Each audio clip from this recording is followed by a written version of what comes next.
8 Sports reporter Yianni Kourakis joins us now from the Siegel Center with the very latest on the big contest. Yianni?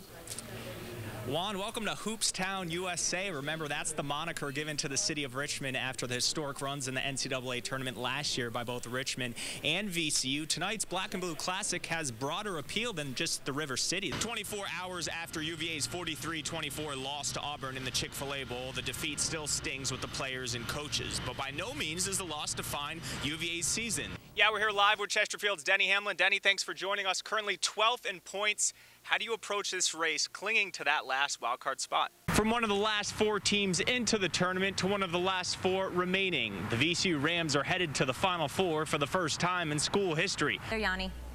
Hey, Carrie, the only thing hotter right now than the Richmond Flying Squirrels is the weather here in Central Virginia. As you mentioned, they've won 4 straight. And welcome back to Reliance Stadium, Final Four in Houston with Phil Orban. I'm Yianni Kourakis. Phil, the way VCU had been playing the last 3 weeks, it seemed like the Cinderella run just would never end. It is not rocking and rolling on our set, thank goodness. Yeah, let's hope we have an earthquake-free show the rest of the way.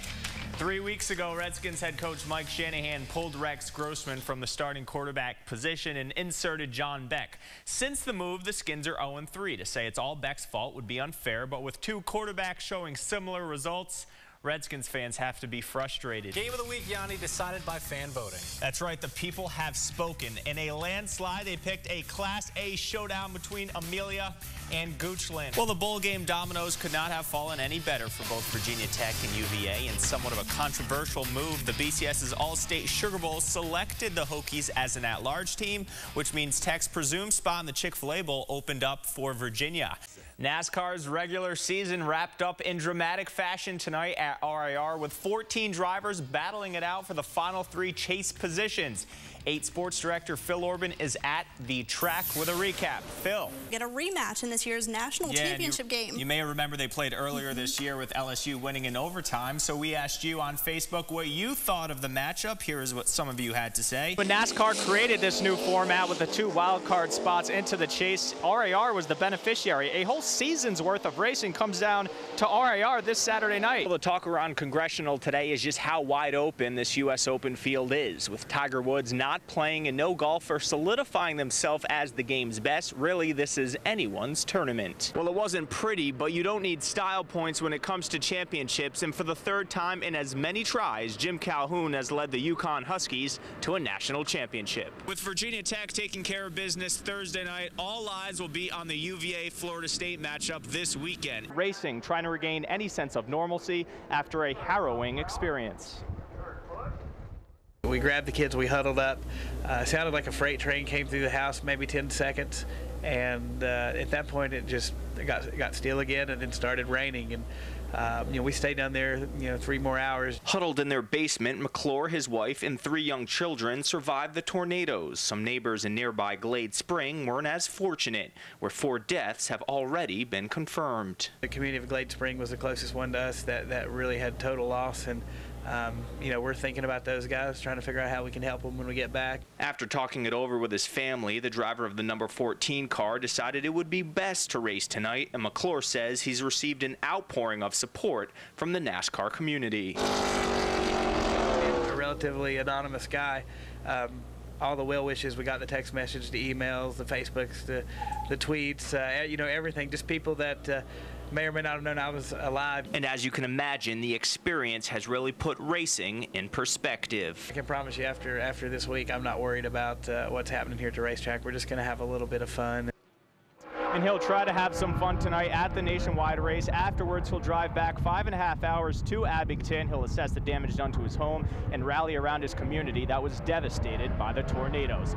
There's no sweeter sound for VCU point guard Joey Rodriguez than silence, and he says there's nothing better than quieting a raucous crowd by hitting a big shot on the road. The VCU Rams have silenced their critics by winning 5 NCAA tournament games and doing so in dramatic fashion. Seeing all that stuff on TV, it hurt at first. Seeing those people talk about you, because you kind of look up to them when you're not on the national stage all the time. But you know, we lived up to it, and we're having a great time doing it. It motivates everybody on the team, so it keeps working, so we're going to keep doing it. Rodriguez has been the fiery leader of this team and the driving force behind the Rams' us against the world mentality. But that wasn't always the case. 2 years ago, after losing in the first round of the NCAA tournament to UCLA, then head coach Anthony Grant left VCU to take the Alabama job. And Joey Rodriguez made the decision to transfer closer to home to Division II Rollins College. That moment was, you know, just being down on myself, Coach Grant leaving, and I was around my family at the time, so I just felt more comfortable being around them because they were just kind of, everything's all right and stuff. And once I got back to Richmond, it just didn't feel the same at first. And I wasn't trying to deal with the new coach and all this other stuff, just down and everything. And, you know, I'm just glad Coach Smart gave me that second opportunity, second chance. And he said he wanted to come back. And as I've said before, we just asked him one question. I said, Joey, we'd love to have you back. Just need to know that you're going to be in the circle with both feet.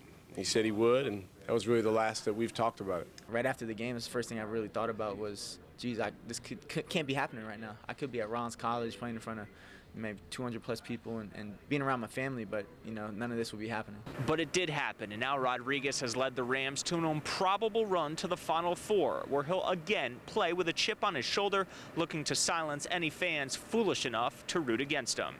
In Houston, I'm Yianni Kourakis, 8 Sports. Thanks, Catherine. When head coach Mike London took over at Virginia, the main goal was for the program to return to a bowl game. Riding a 13-game November losing streak, the Wahoos had the chance to get that elusive 6th win today in just London's second year at the helm.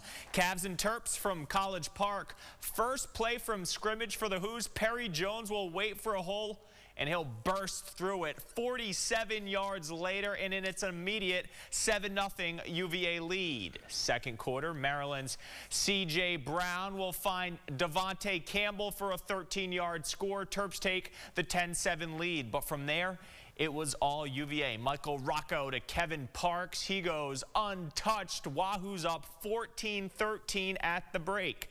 Third quarter now, Perry Jones caps off a 13-play, 95-yard drive with this 1-yard score. That makes it 21-13, and Michael Rocco is spectacular. Over 300 yards on the day. Maximilian gets 17 of them here as UVA gets the 31-13 win, making them bowl-bound for the first time since 2007.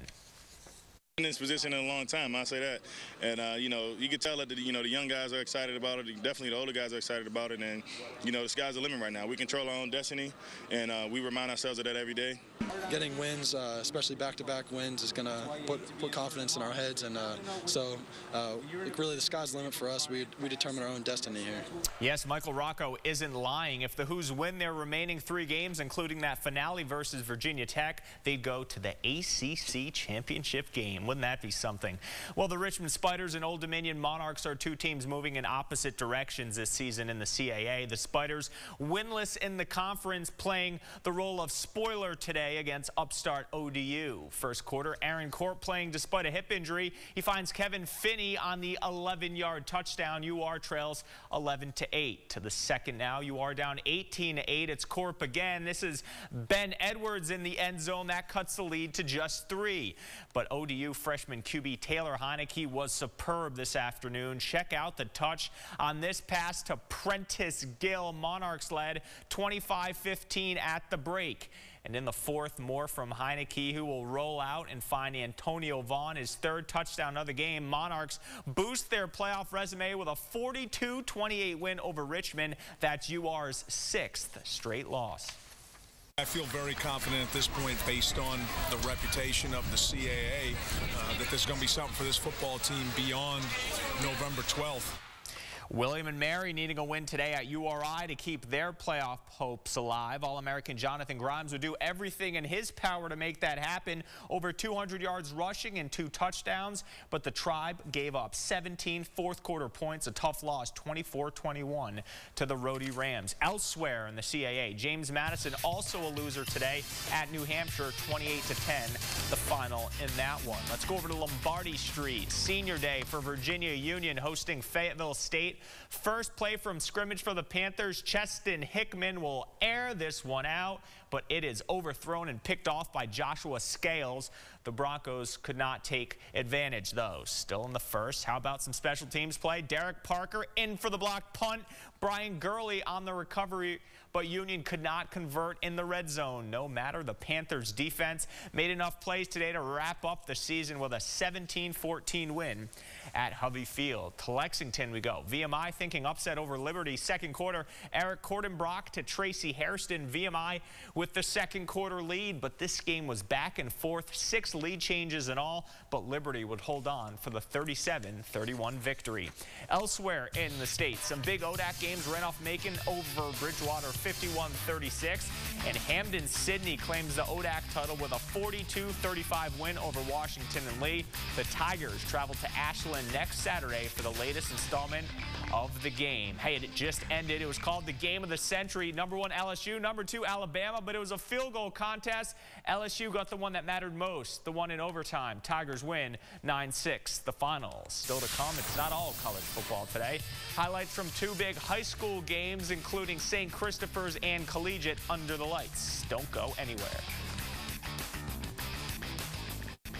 Welcome back. Let's talk some high school football. John Marshall finds itself in a playoff race in Division 5 with just 2 games remaining. With Lee Davis and Dinwiddie winning last night, the pressure was on the Justices this afternoon. So a must-win game for Marshall against J.R. Tucker, and they got the start they needed. Opening drive, quarterback Cedric Bridges will keep this one himself. That's a good call. Bridges on the 22-yard touchdown, 7-0 Justices. Back comes Tucker.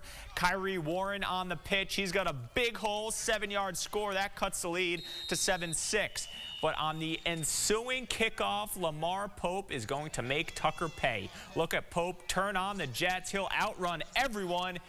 83 yards to the paint as John Marshall gets a huge win over Tucker, 39-19. Over 6,000 strong under the lights at Robins Stadium tonight. St. Christopher's and Collegiate meeting for the 50th time. First quarter, this is Jordan Chalkley punting for the Saints, but check out the ball hit off a Cougar. St. Chris recovers. That led to a field goal, 3-0 Saints. Same score, second quarter, play action pass. Giles Thompson will find Landrum Tyson. This is a 30-yard touchdown. St. Chris out to a commanding 10-0 lead. Collegiate trying to get something going before the half. Wilton Spite will find his receiver for a big gain, but St. Chris's defense was stellar tonight. That drive would stall. The Saints are the winners tonight, 17-6. Let's look at sports. I'm Yianni Kourakis. One last check at weather after a short break.